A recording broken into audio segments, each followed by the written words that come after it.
Educação à distância, mudando realidades.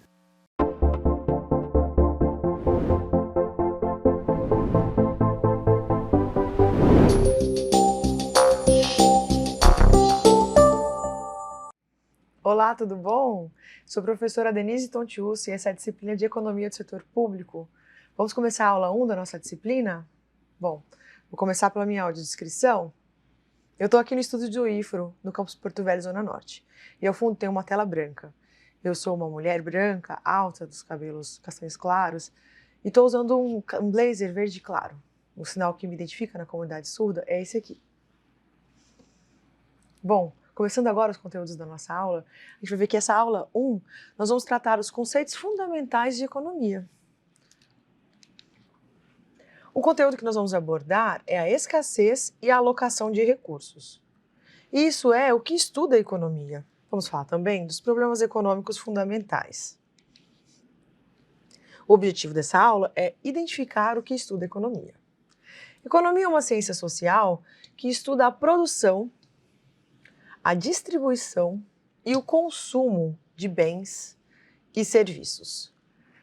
Basicamente, gente, a economia ela tenta entender por que uma nação é mais rica do que a outra. Desde os seus primórdios, a gente tem essa preocupação. Numa versão bem antiga desse pensamento, uma primeira versão de resposta seria porque algumas nações têm mais riquezas intrínsecas a elas, como mais ouro, ou petróleo, ou diamantes. Mas se você analisar bem, você pode observar que várias nações ricas em ouro e petróleo não são de verdade nações ricas ou nações confortáveis para se viver.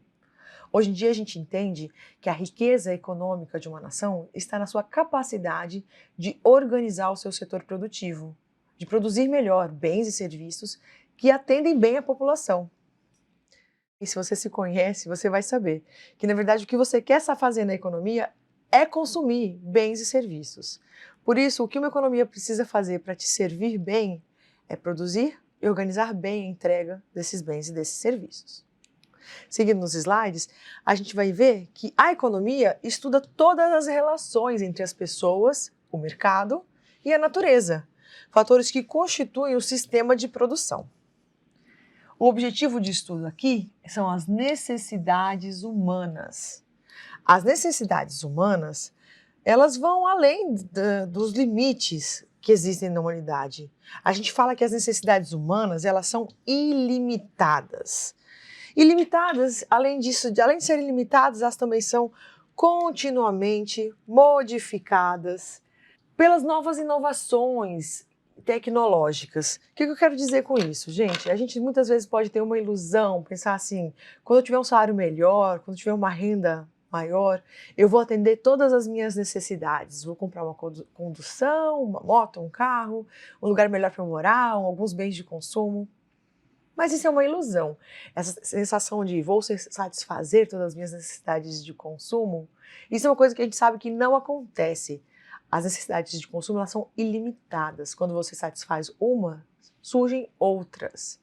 Além do motivo de você estar em outro patamar de renda, também porque surgem inovações tecnológicas que vão disponibilizar novos produtos para você consumir. Até alguns anos atrás, a gente não pensava em celular smartphone, iPhone, iPad, smartwatch, vários produtos que hoje em dia cobrem os nossos desejos aí por bens de consumo. Se você muda de patamar de renda, você começa a cobiçar viagens mais distantes.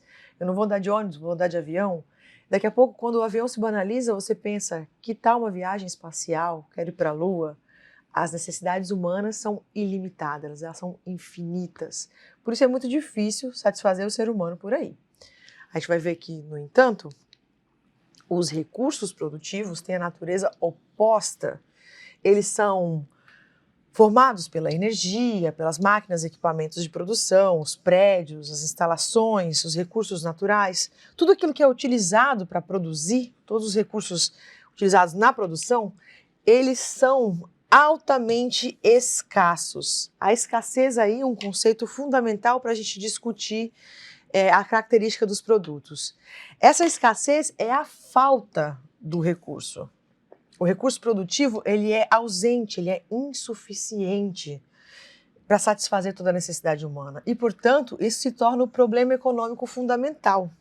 O maior problema econômico que existe na economia é a questão da falta de recursos suficientes para a gente atender todos os desejos da nação. Cada nação, portanto, vai procurar usar os seus recursos disponíveis, que são recursos limitados, da forma mais eficiente possível, para tentar atender o máximo possível de bem-estar, gerando melhor qualidade de vida, maiores bens de consumo e bens de serviço. E isso a gente vai compreender como a formação dos estados nacionais modernos. Cada estado vai ter sua forma de se configurar e de organizar a produção econômica. Isso vai determinar muito a diferença de qualidade de vida de um país para o outro. Isso vai determinar também a chance de sucesso de um negócio, mas as desigualdades sociais, as chances do negócio chegar a um tamanho multimilionário, onde estão as empresas bilionárias do mundo, concentradas em poucos países.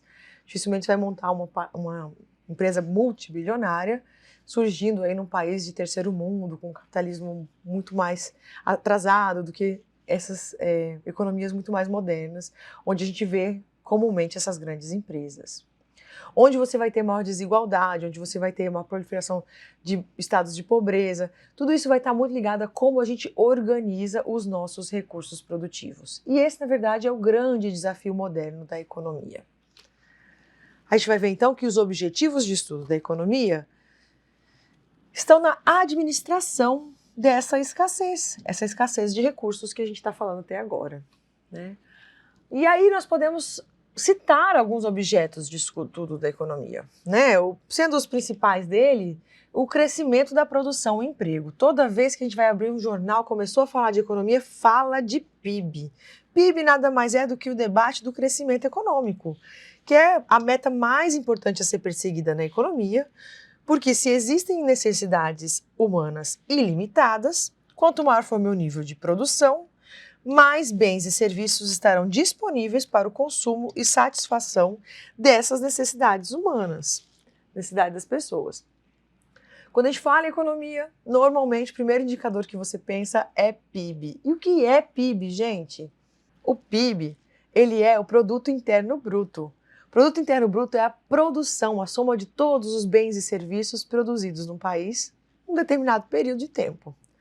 Quando a gente pensa, então, em crescimento econômico, a gente está pensando na maior riqueza sendo expandida, ou seja, a produção de riqueza sendo aumentada dentro de um período de tempo.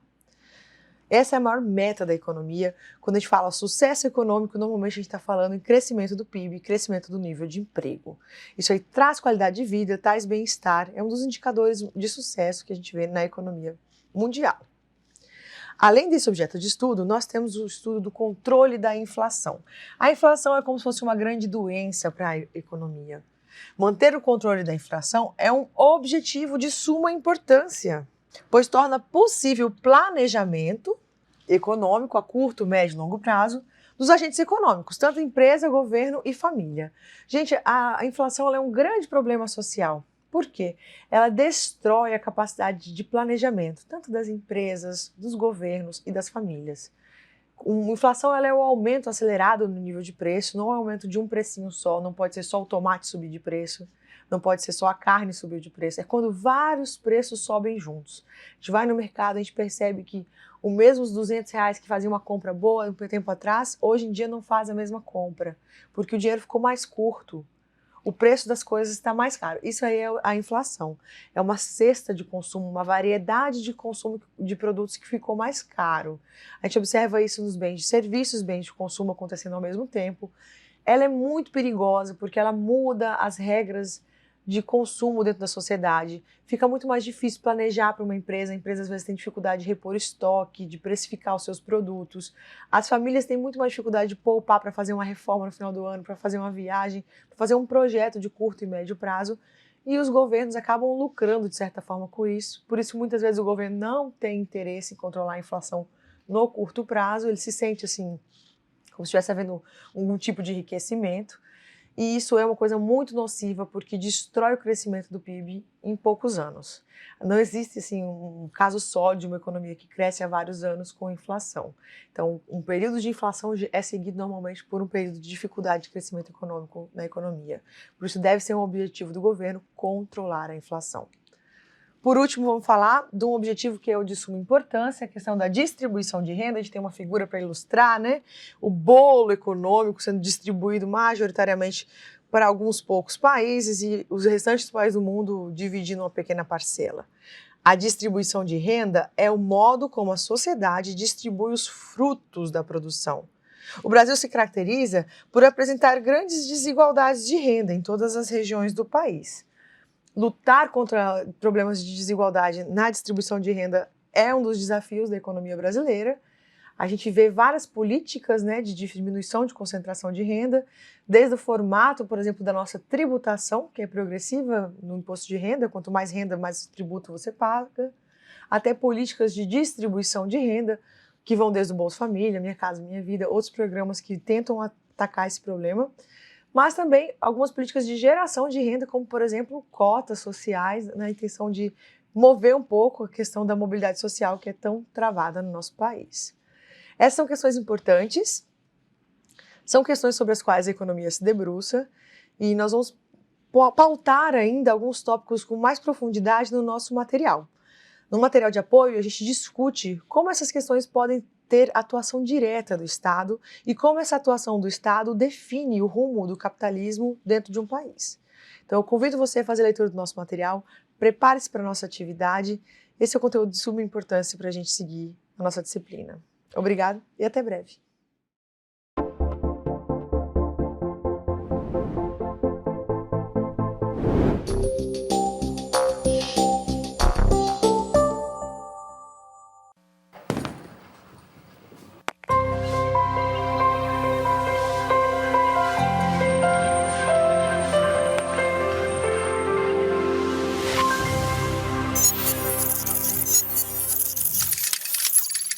Educação à distância, mudando realidades.